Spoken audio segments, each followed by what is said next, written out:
Hello and welcome. You're watching News Tonight with me, Rajat Kane. Well, before we begin with the bulletin, I would like to appeal to all our viewers to continue to maintain COVID-appropriate behavior as we are witnessing surge in cases. Do remember to wear your face masks, wash your hands and face regularly, and ensure physical distancing each time you step outside. We are still in the midst of pandemic, and these simple precautions will help us to keep infection at bay. Well, time for quick headlines. In the last 24 hours, COVID cases crosses record 1 lakh across the country. Prime Minister Modi to review situation with all state chief ministers on Thursday.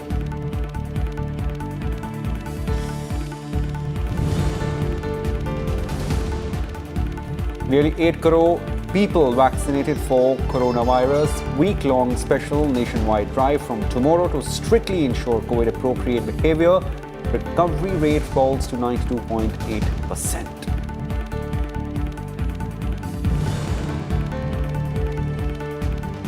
Karnataka, Tamil Nadu and Puducherry to go to polls tomorrow, voting for 31 seats in third phase in West Bengal, 40 seats in third and final phase in Assam.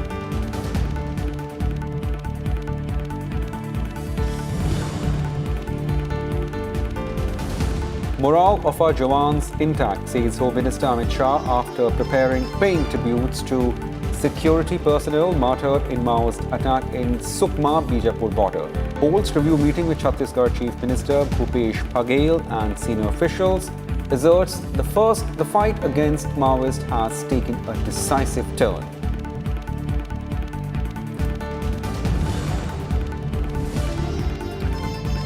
And Maharashtra Home Minister Anil Deshmukh resigns after Bombay High Court orders CBI probe into corruption allegations made by former Mumbai Police Commissioner Parambir Singh. BJP questions Uddhav Thackeray government's silence on the issue.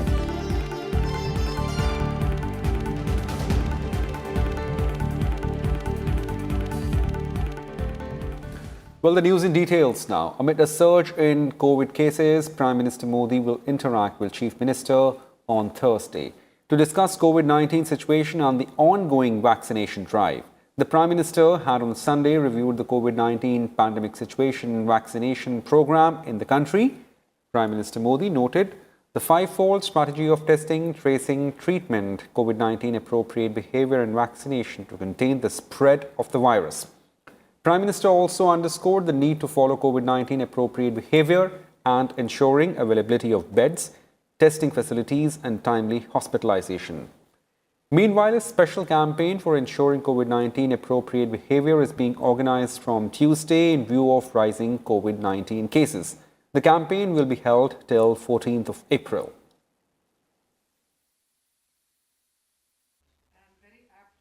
Well, Union Health Minister Harshvardhan will hold a meeting with health ministers of 11 states and union territories witnessing a surge in coronavirus cases on Tuesday. These 11 states are Maharashtra, Chhattisgarh, Delhi, Gujarat, Haryana, Himachal Pradesh, Jharkhand, Karnataka, Madhya Pradesh, Punjab and Rajasthan.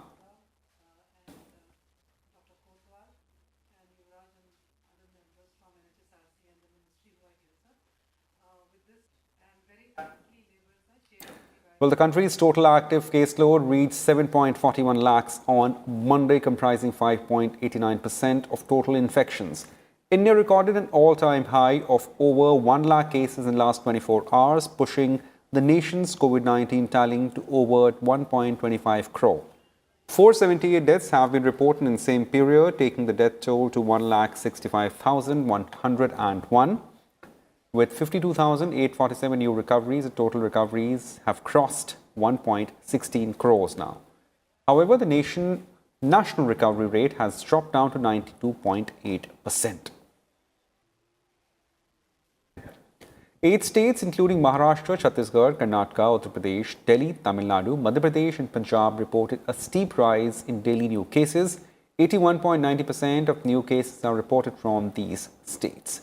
Maharashtra has the tally of daily cases at 57,074. It's followed by Chhattisgarh with 5,250, while Karnataka reported 4,000 4,553 new cases.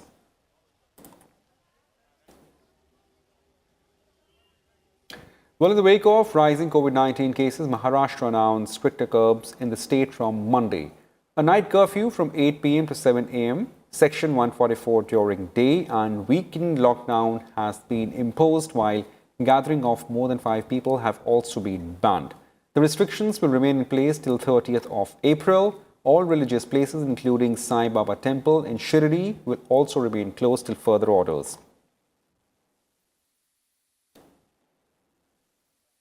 Several states and union territories have announced closure of schools or suspended classes following the fresh surge in COVID-19 cases. Jammu and Kashmir has announced closure of all schools for students up to class 9 for 2 weeks from April 5th. Bihar has deferred reopening of schools and colleges from April 5th to April 11th. Uttar Pradesh government has extended closure of schools for students up to class 8 till April 11th. In Gujarat, schools for students of class 1 to class 9 have been shut for an indefinite period, while Rajasthan has also suspended schools for the same classes from April 5th to April 19th. In Madhya Pradesh, schools for students up to class 8 will remain closed till April 15th. However, schools will continue taking online classes in view of the situation. Well, nearly 8 crore COVID-19 vaccine doses have been administered to beneficiaries in the country so far. These include over 90 lakh healthcare workers who have got first dose, 53 lakh healthcare workers who have received the second dose of the vaccine. Besides, 97 lakh frontline workers have received first dose and 41 lakh frontline workers have got the second dose. Meanwhile, more than 6 crore beneficiaries aged more than 45 years have also been vaccinated so far.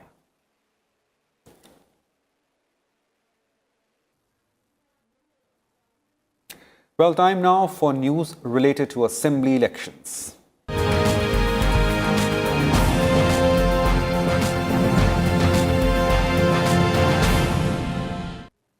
Well, the stage is set for the assembly elections in Tamil Nadu, Kerala and Puducherry, and third phase of polling in Assam and West Bengal on Tuesday. Polling will begin at 7 a.m. in the morning.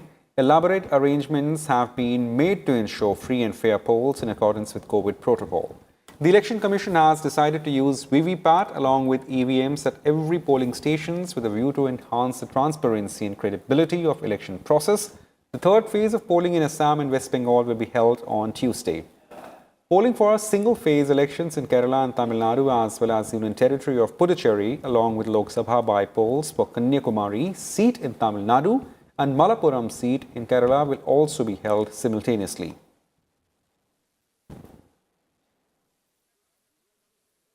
In Assam, 337 candidates are in fray of 40 assembly constituencies spread over 12 districts going to poll on Tuesday in the third and final phase. In West Bengal, 205 candidates are vying for 31 seats in 3 districts during third phase. While single-phase polling will be held in the states of Tamil Nadu, Kerala and the Union Territory of Puducherry, Assam is witnessing 3-phase voting and West Bengal is witnessing 8-phase elections.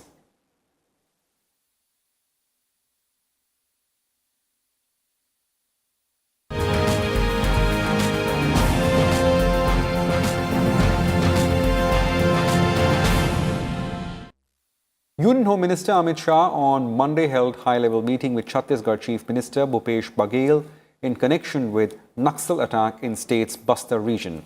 Shah asserted the government will intensify its ongoing fight against the Naxal menace. He added sacrifice of security personnel will always be remembered for taking the battle against Naxals to a decisive turn. He also interacted with CRPF and state police personnel at CRPF camp in Bijapur district. विकास के मोर्चे पर भी ढेर सारे काम हुए। Corona के कारण थोड़ी गति विगत 1 साल में मंद हुई है, मगर मैं मानता हूं कि जितने भी सुझाव ट्राइबल जनप्रतिनिधि की ओर से, मुख्यमंत्री छत्तीसगढ़ की ओर से, छत्तीसगढ़ के सांसदों की ओर से मिले हैं, वो सभी पर कार्यवाही चालू है। तो ट्राइबल एरिया के अंदर एक और विकास के काम को तेज करना और हथियारी ग्रुपों के खिलाफ लड़ाई को तीव्रता के साथ आगे बढ़ाना और उसको अंजाम तक ले जाना। दोनों मोर्चों पर दोनों सरकारें मिलकर मक्कमता के साथ लड़ रही है। Well, Shah, along with Chief Minister Bhupesh Baghel, paid tribute to soldiers and laid wreath on their coffin in Jagdalpur. Naxal ambush joined team of security forces on Saturday in the forest of Bijapur district in Chhattisgarh, killing 22 security personnel. देश के प्रधानमंत्री मोदी जी ने ये पूरी लड़ाई को logical and तक ले जाने के लिए भारत सरकार की प्रायोरिटी पहले से ही तय की हुई है। मैं आज छत्तीसगढ़ और भारत की जनता को विश्वास दिलाना चाहता हूं कि ये जो घटना हुई है इसके बाद ये लड़ाई और तीव्र करेंगे और ये लड़ाई को हम निश्चित रूप से विजय में परिवर्तित करेंगे। हमारे जवानों ने बहुत ही साहस का परिचय देते हुए नक्सलियों का मुंहतोड़ जवाब दिया है। जबरदस्त ये मुठभेड़ मैं नहीं कहूँगा बल्कि एक युद्ध की स्थिति थी जिसमें 4 घंटा तक लगातार हमारे जवान लड़ते रहे, जिसमें डीआरजी के एसटीएफ के कोबरा के और सीआरपीएफ के जवान शहीद हुए, घायल भी हुए हैं। और पहली बार ऐसा हुआ है कि नक्सलियों की जो नक्सली मारे गए उसके लाश भी लाए और उसका हथियार भी लाए। Well, time for a short break. More on the other side. Stay tuned to News Tonight.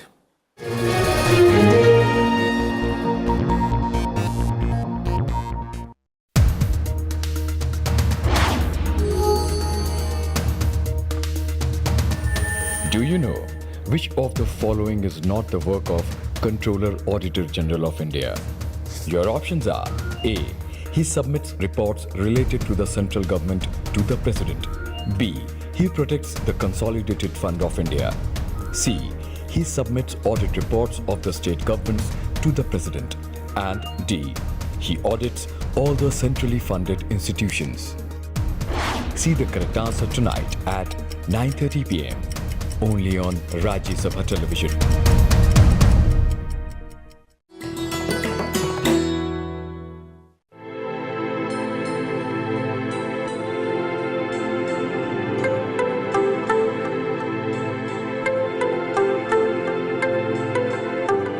Rabindranath Tagore was awarded the Nobel Prize for Literature in 1913 for his book Gitanjali.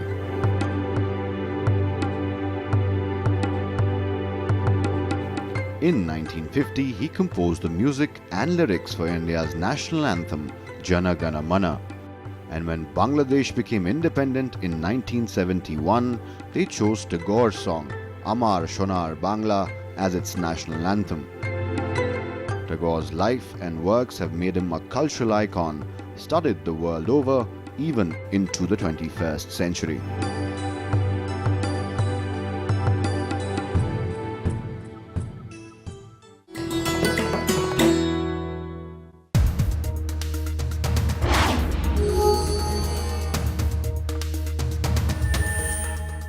क्या आप जानते हैं कि किस अनुच्छेद के तहत विधानसभा के अध्यक्ष और उपाध्यक्ष चुने जाते हैं?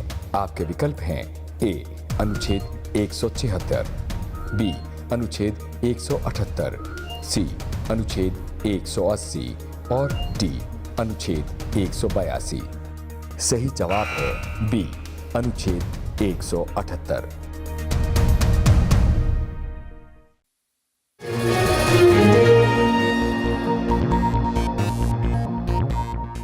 Welcome back. You're watching News Tonight. Now, amid political turmoil in Maharashtra, the State Home Minister Anil Deshmukh resigned on Monday.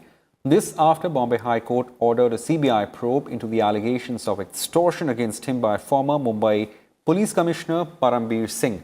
Deshmukh submitted his resignation letter to Chief Minister Uddhav Thackeray. Earlier in the day, Bombay High Court ordered a 15-day preliminary CBI inquiry into the extortion charges against Deshmukh based on an appeal.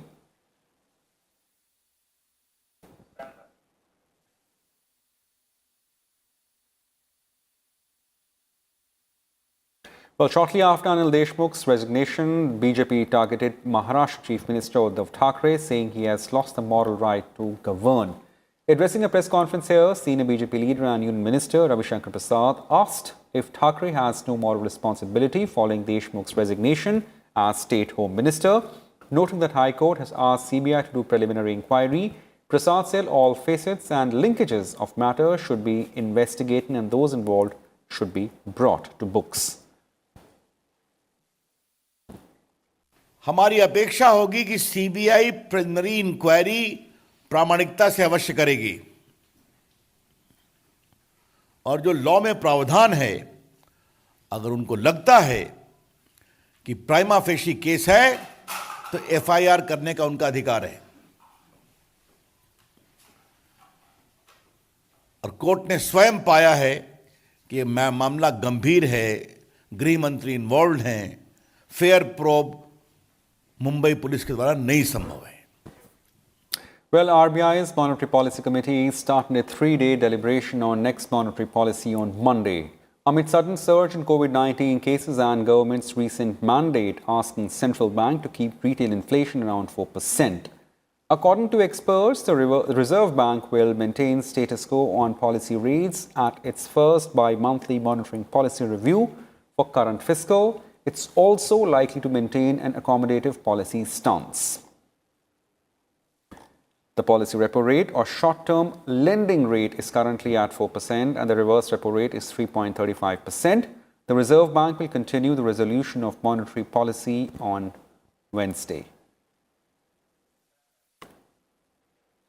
FDI equity inflows into country during April to January 2020-21 grew by 28% to $54.18 billion, according to Commerce and Industry Ministry data released on Monday. The total FDI, which includes reinvestment earnings during the 10-month period in financial year 2021, increased by 15% to $72.12 billion over the year-ago period. FDI inflow during April to January 2019-20 stood at $42.34 billion. Well, DRDO has developed an advanced shaft technology to safeguard naval ships against enemy missile attack. DRDO's Jodhpur laboratory has indigenously developed 3 variants of this critical technology: short-range shaft rocket, medium-range shaft rocket and long-range shaft rocket to meet Indian Navy's qualitative requirement. Shaft is a passive expendable electronic countermeasure technology used worldwide to protect naval ships from enemy's radar and RF missile seekers.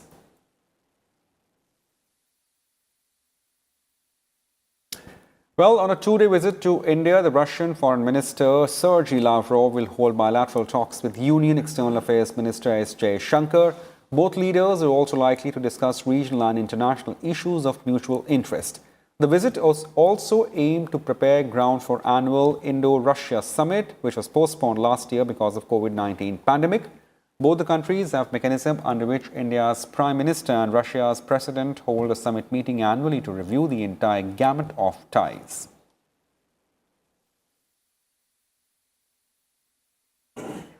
Well, the U.S. Special Presidential Envoy for Climate John Kerry will hold talks with Environment Minister Prakash Javadekar on Tuesday. Kerry began his 4-day visit to India from Monday, during which he'll discuss the upcoming Leaders' Summit on Climate hosted by President Joe Biden and key climate issues in context of COP26 meet to be held later this year. Prime Minister Modi will attend the Leaders' Summit on Climate, which will be held virtually, and the Major Economies Forum on Energy and Climate to be held later this month.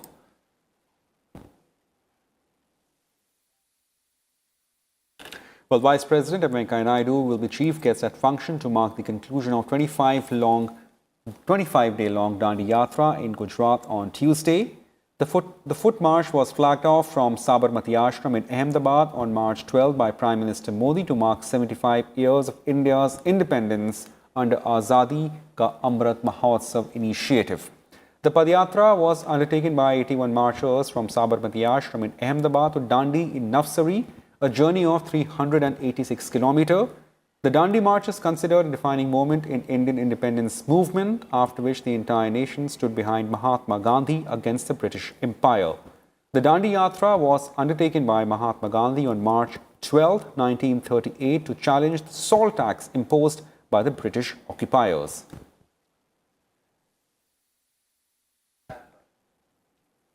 Well, Parliamentary Affairs Minister Arjun Singh Meghwal on Monday presented a copy of his book titled Divyapat Dampatyaka to Vice President M. Venkaiah Naidu. Meghwal met Vice President latter's residence to hand over the book.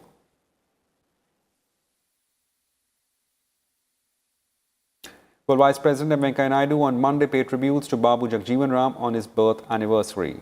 Calling him a visionary leader, the Vice President said, Jagjeevan Ram was a great freedom fighter, social reformer and an astute administrator. Prime Minister Modi also paid tributes to Babu Jagjeevan Ram on the occasion. The Prime Minister said, Jagjeevan Ram will always be a source of inspiration to work tirelessly for the exploited and deprived section of society.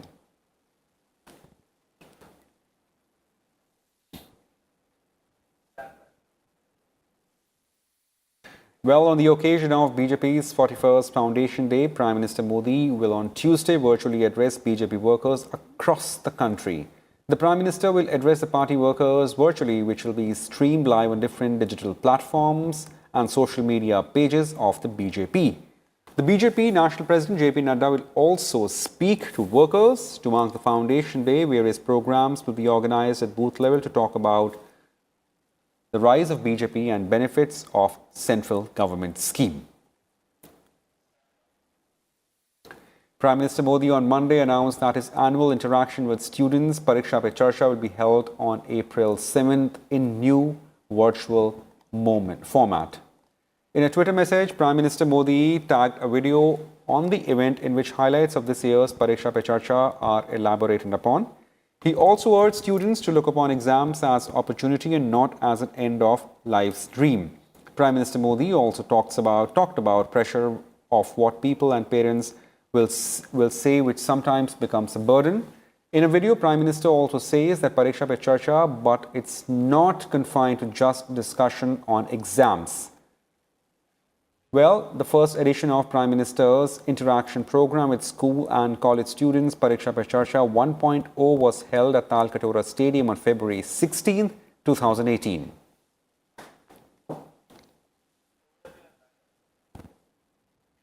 Well, that's it in this bulletin. But before we leave, let me remind you once again to stay safe from COVID-19 pandemic. Remember to wear face mask and wash your hands and face regularly. Ensure that you maintain physical distancing whenever you are stepping outside. Well, these are simple precautions, all that it takes to defeat the pandemic.